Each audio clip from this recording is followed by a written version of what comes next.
Banyak kita tahu di antara kegiatan yang kita lakukan dalam yang mencakup perjalanan sangat panjang adalah perjalanan rumah tangga ya.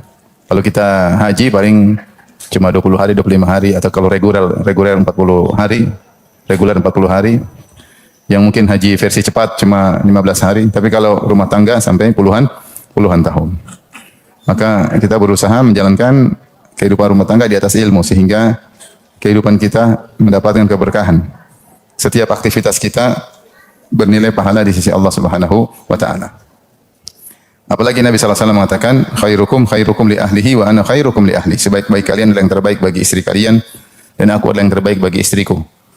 Ini tinjau dari suami. Sebaliknya ditinjau dari istri. Rasulullah berkata kepada seorang wanita, "Adzatu ba'lin anti?" Apakah engkau punya suami? Kata dia, "Punya ya Rasulullah." Bagaimana kaifa anti minhu? Bagaimana sikapmu terhadap suamimu? Kata dia, "La alu juhdan illa ma la astati." Aku berusaha semaksimal mungkin untuk melayaninya kecuali yang aku tidak mampu. Maka Rasulullah SAW berkata, "Unzuri aina anti minhu fa innahu jannatuki wa naruki." Lihatlah bagaimana posisimu di hati suamimu atau bagaimana sikapmu terhadap suamimu. Sungguhnya suami itu surgamu atau nerakamu.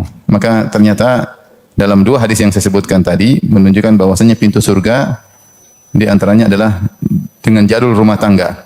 Seorang laki bisa menjadi terbaik di sisi Allah, meraih surga yang tinggi dengan menjadi suami yang terbaik, dan seorang wanita bisa meraih surga yang tinggi dengan menjadi istri yang terbaik, istri yang solehah.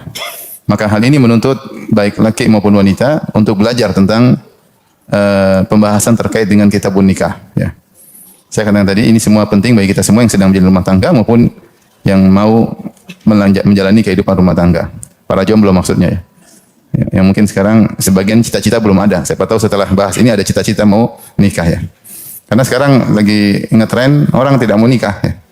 Ini fenomena yang menyedihkan. Dan ini bukan cuma di tanah air, di negeri lain juga ya. Saya sempat ngobrol sama sebagian kawan dari Amerika Serikat, orang Muslim ya. Dia cerita bahwasanya sekarang banyak akhwat yang enggak mau nikah ya. Mereka ingin hidup nyaman, tidak dibebani dengan tanggung jawab. Digambarkan bahwasanya namanya pernikahan itu susah, ngurus anak, ngurus suami, belum potensi suami KDRT, suami potensi marah-marah, suami potensi poligami, banyak. Sehingga akhirnya diberikan gambaran-gambaran yang menakutkan sehingga banyak wanita yang tidak mau nikah. Dan ternyata itu juga di tanah air kita mulai tersebar. Sebagian wanita remaja-remaja enjoy dengan kehidupannya, dengan teman-temannya, apalagi komunitasnya belum ada yang pernah nikah. Sehingga umur 25, umur 26, umur 27, mereka enjoy aja, apalagi udah punya kerjaan. Dan ini tidak baik ya, ini tidak baik. Karena kalau pernikahan semakin dijauhi, pernikahan semakin sulit, maka banyak penyakit sosial yang akan muncul. Banyak penyakit sosial akan muncul di balik sulitnya pernikahan atau tidak adanya pernikahan.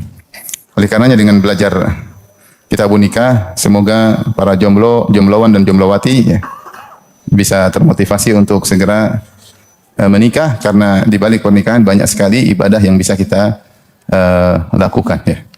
Yang bisa kita lakukan. Tapi kita bahas terlebih dahulu tentang kitabun nikah. Di sini saya menjadikan dua acuan, di antaranya kitab Syarah Sahih Bukhari Fathul Bari karya Ibnu Hajar Al-Asqalani, dan juga syarah kitab Taudhih karya gurunya Ibnul Mulaqin. Dua-duanya punya cara-cara yang berbeda. Mudah-mudahan dengan membaca dua buku ini, bagi yang bisa bahasa kitab gundul ya silakan baca. Kita berusaha mengambil intisari dari dua buku tersebut ya. Jadi depan saya ini Fathul Bari, yang ini apa? Taudhih ya.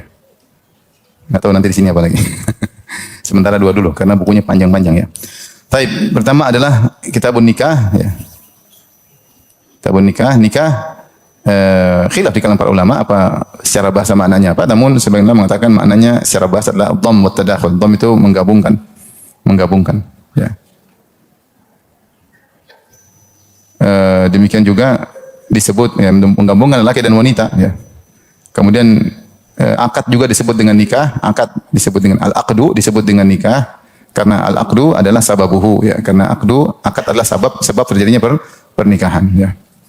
Sebagian mengatakan nikah lafzun mustarak ya, bisa maknanya akad, bisa maknanya dhamm, bisa maknanya wata, yaitu hubungan intim ya. Seperti firman Allah Subhanahu wa taala, hatta tankiha zaujan ghairah, sampai dia menikahi lelaki yang lain, itu sampai dia digauli oleh lelaki yang lain, sehingga nikah sini maknanya adalah al-wata, yaitu hubungan intim. Intinya ini secara bahasa, tapi secara istilah kita paham nikah adalah akad syar'i, yaitu menggabungkan dua pasangan yang tadinya tidak boleh berhubungan, kemudian boleh berhubungan. Itu namanya nikah. Adapun masalah secara bahasa ada khilaf di antara para ulama. Ya. Taib. Kemudian kita masuk pada bab yang pertama, babu at-targhib fin nikah, bab tentang motivasi untuk menikah. Di qaulihi ta'ala, sesuai dengan berdasarkan firman Allah, fankihu ma taba lakum minan nisa. Maka nikahilah wanita yang kalian sukai, ya. Ayat selanjutnya masna wa thulatha wa ruba. 2 atau 3 atau 4. Wa in khiftum, ya kalau kalian takut fawahidah. Aw ma malakat aymanukum. Kalau kalian takut tidak bisa adil, ya maka nikahilah satu saja, ya. Atau nikahilah para budak, ya. Atau para budak, ya. Jadi fa in khiftum alla ta'dilu, kalau kalian takut tidak bisa adil, fawahidan aw ma malakat fawahidatan aw ma malakat aymanukum, maka nikahilah satu saja atau kalian dengan menggauli para budak. Baik. Di sini Al-Imam Al-Bukhari membawakan hadis. Beliau berkata, qala hadatsana Sa'id bin Abi Maryam, qala akhbarana Muhammad bin Ja'far, qala akhbarana Humaid bin Abi Humaid At-Tawil annahu sami'a Anas bin Malik radhiyallahu anhu yaqul. Anas bin Malik radhiyallahu anhu berkata, ja'a salasatu rahtin ila buyuti azwajin Nabi sallallahu alaihi wasallam. Ada 3 orang datang ke rumah Nabi sallallahu alaihi wasallam, itu istri Nabi, ke rumah istri Nabi. Yas'aluna an ibadatin Nabi sallallahu alaihi wasallam. Mereka bertanya tentang ibadah Nabi, itu di rumah. Karena mereka tidak bisa lihat Nabi dalam rumah. Kalau di masjid mereka sering lihat ibadah Nabi. Tapi yang mereka ingin tahu apa sih yang dilakukan oleh Nabi dalam rumahnya. Tujuannya adalah untuk bisa mencontohi. Dan yang tahu kegiatan Nabi dalam rumah adalah istri-istrinya. Falamma ukhbiru faka'annahum taqalluha. Tatkala dikabarkan, seakan-akan mereka menganggap itu adalah sedikit. Karena Nabi ternyata salatnya mungkin 11 rakaat, cuma 13 rakaat. Nabi tidur, Nabi bangun, salat, ya. Nabi puasa, Nabi berbuka, seperti itu. Sehingga mereka menganggap itu sedikit, ya. Sedikit bukan untuk merendahkan ibadah Nabi, tapi maksudnya mereka ingin mengatakan kalau kami segitu cuma sedikit karena kami tidak dijamin masuk surga.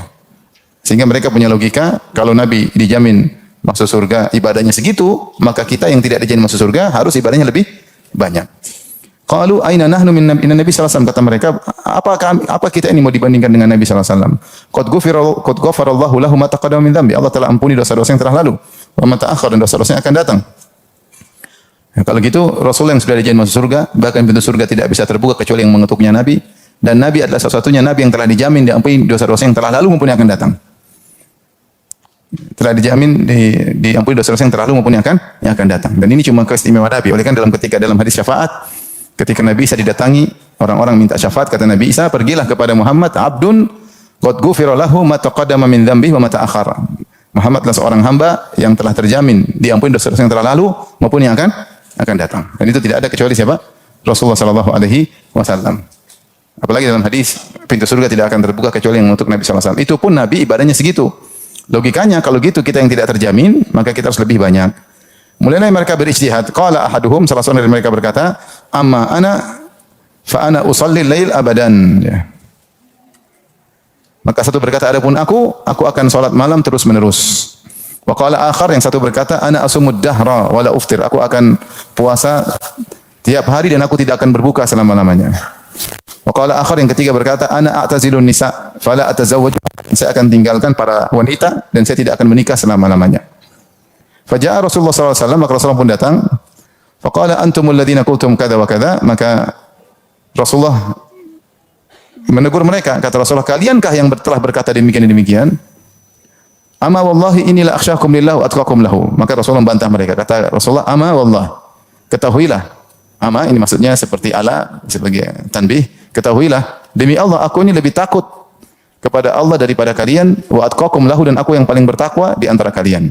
Lakinni asumu wa uftir, tapi saya ini berpuasa dan berbuka. Wa usalli wa arqud.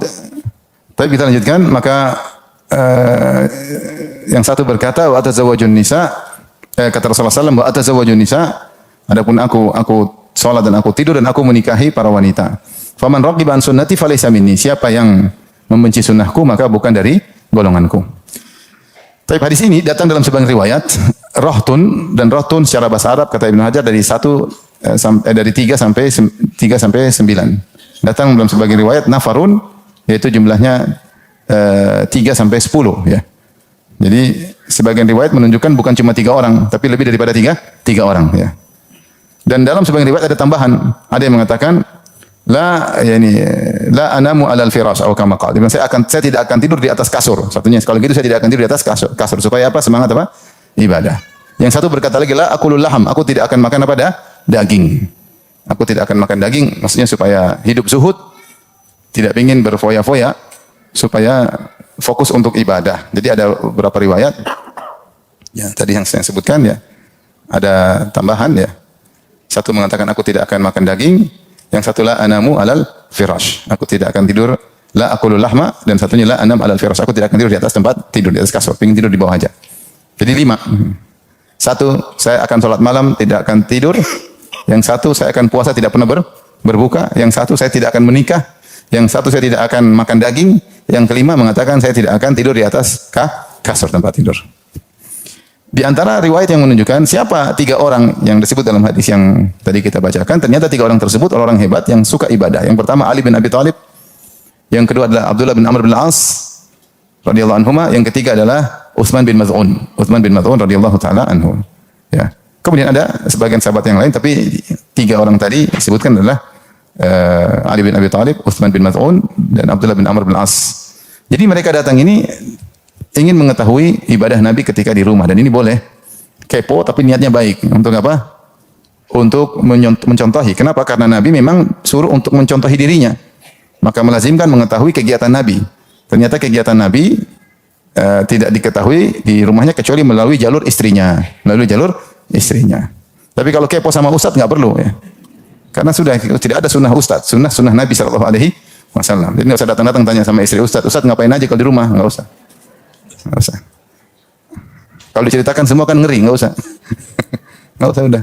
Kepo sama Nabi sallallahu alaihi wasallam itu karena konsekuensi ittiba, harus mengikuti Nabi, harus tahu tentang Nabi sallallahu alaihi wasallam. Dan mereka akhirnya tanya kepada istri-istri Nabi, ya, bagaimana kegiatan Nabi di rumah. Setelah dikabarkan mereka menganggap, wah ibadah mereka ternyata sedikit.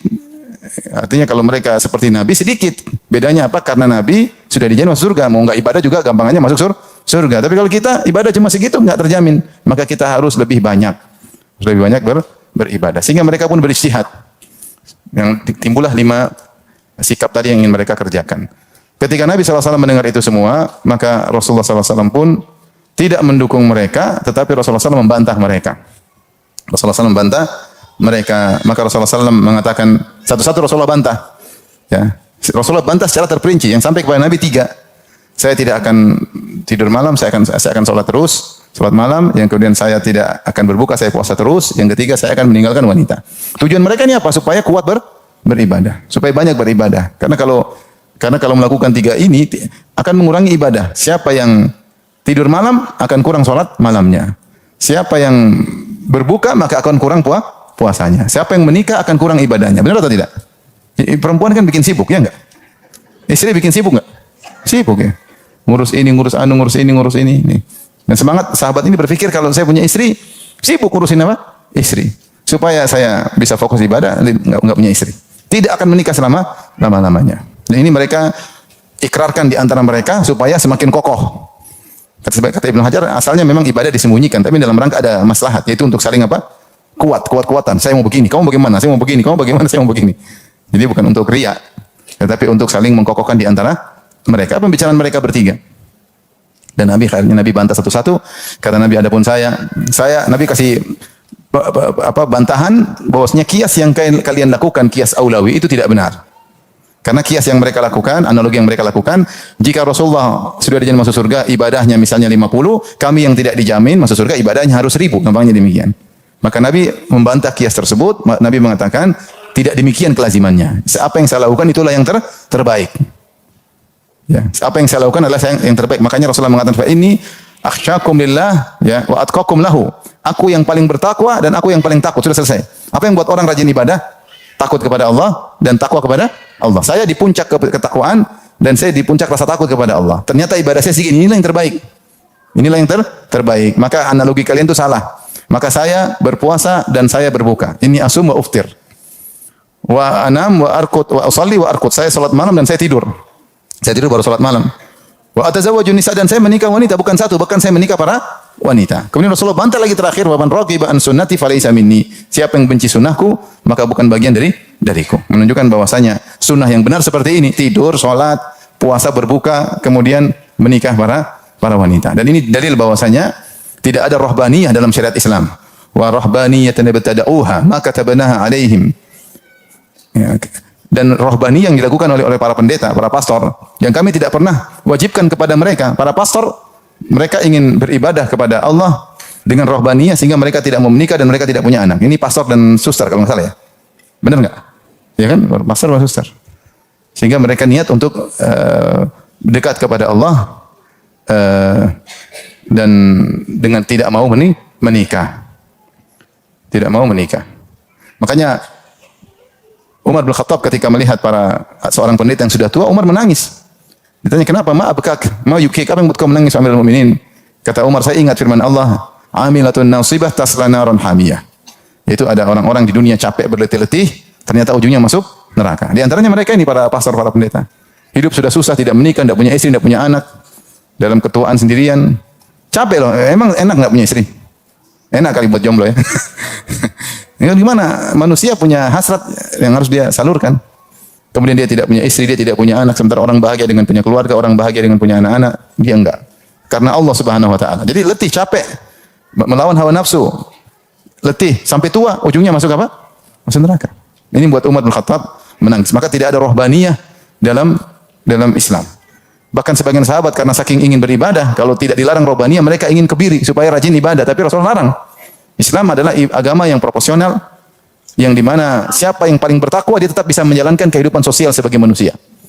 Jadi jangan disangka bahwasanya kalau orang paling bertakwa dia hilang dari peredaran, tidak ada bisa bersosial. Enggak. Yang siapa paling bertakwa? Nabi Muhammad SAW. Ternyata dia bagaimana sikapnya?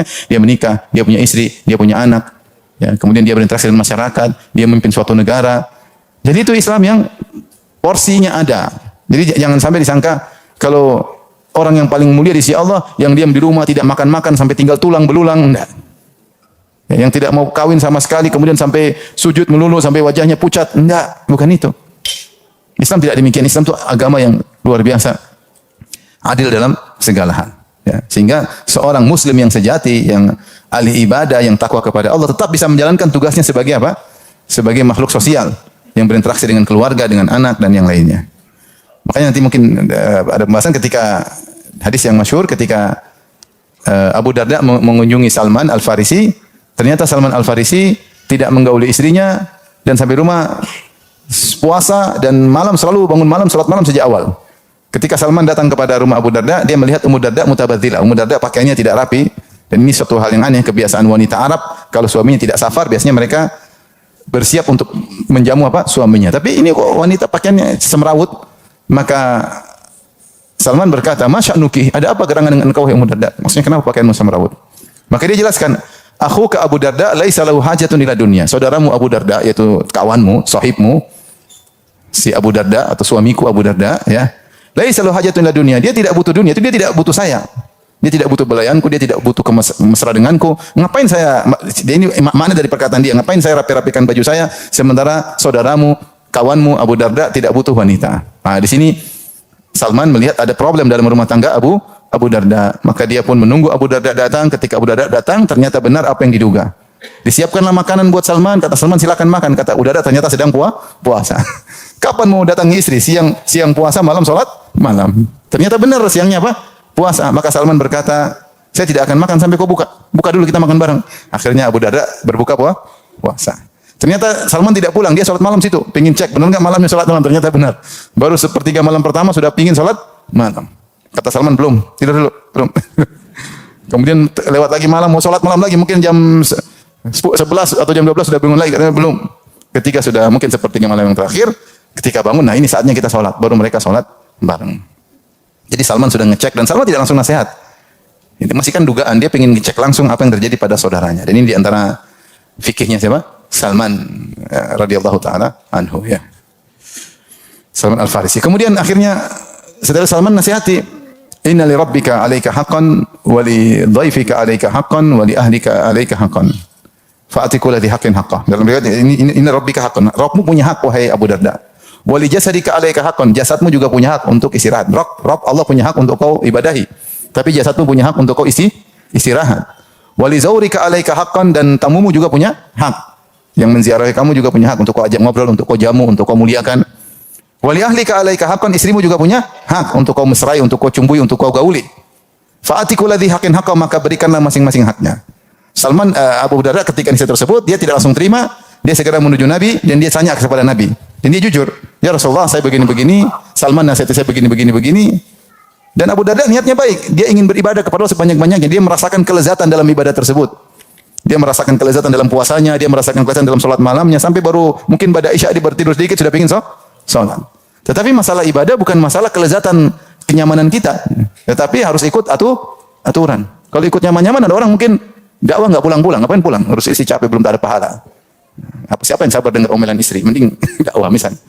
Ada orang mungkin tidak mau pulang, ngurus anak, ngapain ngurus anak? Sudah anak urusan istri, saya pingin ke sana, pingin belajar, pingin ini, saya pingin kunjungi ikhwan. Ada kenyamanan, ada kelezatan, tapi ketika seorang berlebih-lebihan pada satu porsi akan menumbalkan porsi yang lain. Maka akhirnya Abu Darda lapor ke Nabi, kata Nabi sallallahu alaihi wasallam, "Shadaqa Salman." Salman benar. Salman benar bahwasanya memang begitu, harus dibagi-bagi, dan contoh nyata adalah Rasulullah sallallahu alaihi wasallam. Sebagaimana kita sering pelajari sunnah-sunnah Nabi sallallahu alaihi wasallam, ya. Maka ini dalil bahwasanya rahbaniyah, ingin ibadah kepada Allah dengan sengaja meninggalkan pernikahan dalam rangka beribadah kepada Allah, maka ini bukan syariat Islam. Ini syariatnya Nasara. Syariatnya Nasara, ya. Maka siapa yang meninggalkan pernikahan karena benci kepada nikah, benci dengan apa syariat nikah, bikin pusing ngurusin istri, ngurusin anak, maka dia mubtadi'. Maka dia apa mubtadi'? Kata Ibnu Mulakin, "Wa anna man taraka nikah raqbatan anis sunnah fa huwa madhmumun mubtadi'."